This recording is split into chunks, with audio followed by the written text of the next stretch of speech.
So lesson 2 is still about comparing numbers.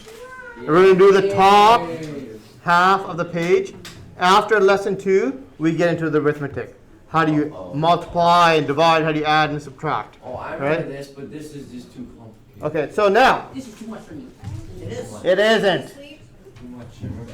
Uh-oh. I had to study last year. Hold on. Sorry. I need to change my battery here. Okay. So today we're looking at comparing.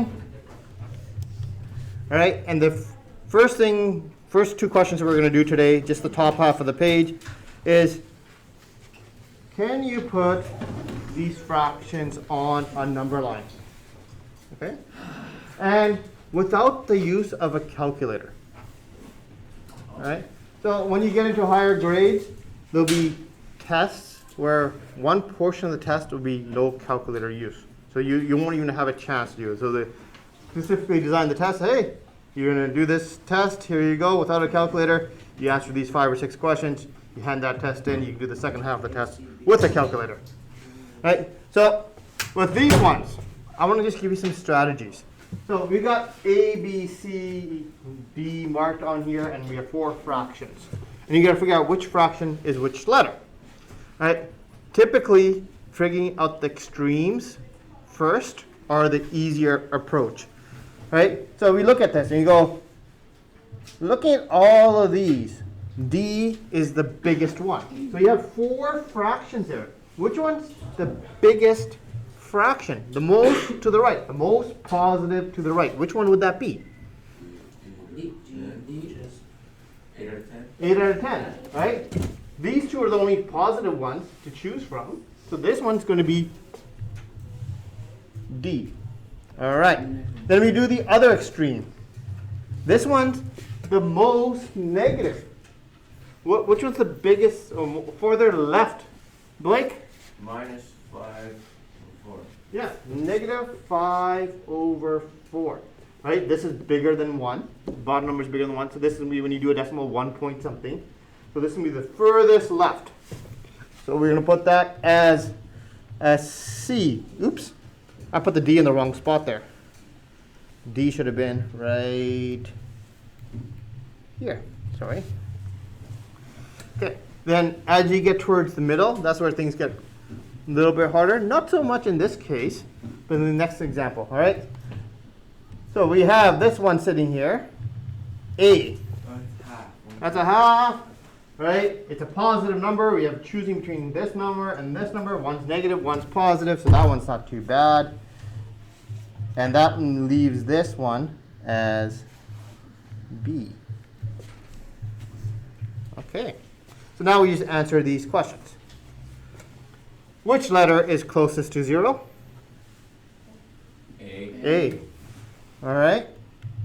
Just looking at here's 0, here's A, that's closest. Which fraction is closest to 0? 1 over 2. No, 1 over 2. A represents the fraction. It's 1/2, right? Which fraction is the smallest? In what way? -5 over 4. Yeah, the smallest means further left, furthest left, right? So that would be the C one. That's the furthest left. Okay, now, final one. Which one is closer to 0? -5/4 or -4/5? -4 over 5. Yeah, we got that. We got B is definitely closer to 0 than C. So -4/5. All right? Yeah. Okay. Let's do this one and we'll call it quits. And if you have your assignment still left to do, you can use the rest of the time for your assignment. We're going to use the same strategy, except for there's a lot more fractions and numbers. So some of these are numbers, some of these are fractions, right? We're going to start off with the most extreme. So we have F, the biggest positive number. Which one's the 2.15. So 2, 1 over 5.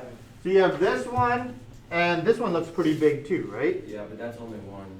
So like we can, how do we tell the difference between? This is less than 2, right? Yeah, it's less than 2 holes. So yeah, if this was like 8 over 4, that would equal 2, right? So since it's less than 8, this is less than that. So this one is F. Makes sense. All right, next up, B. Most negative, just past 2. Negative 2. 2.1. Negative 2.1, thank you. We're going to put that in there. All right, B. then let's go for, B. It's B. Not E. oh, sorry, B. Yeah, thank you. B. And let's go for D next. 7 over 4. Yeah. 7 over 4, a big positive number, less than 2, because 8 over 4 would be 2. So that would be D, and that's the strategies I want to use. Now we get to EAC. Those are very close numbers. The dots are really lined up to each other. But we use the same strategy now. Looking only at these 3 dots, which one would be the furthest left? Which one would be the furthest right? We sort of do the same strategy again. What's the most extreme? Left over. Right? So we have the 3 options, negative 1/3, negative 0.3, and negative 0.49. Right? So you can convert some of these numbers to decimals if that helps you. This, I said you're not supposed to use a calculator for this, but some fractions you should know the value of as a decimal. Isn't that like 0.6? What- 0.333. 1/3 is 0.3333 continuing. This is negative 1/3. Another fraction you should know. So what's 2/3 then? 0.6. 0.6 continuing. Okay, another one you should know is a quarter. What's 1 over 4?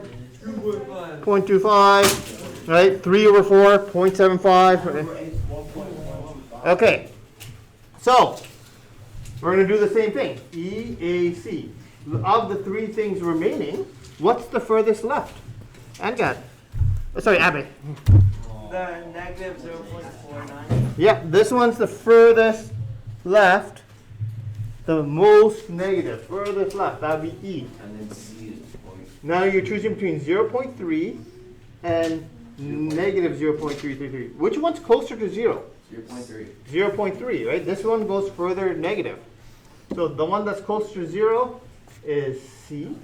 So that's going to be right there. I'll put that down there. That leaves this one to be A.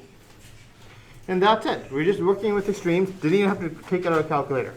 So we got 10 minutes left.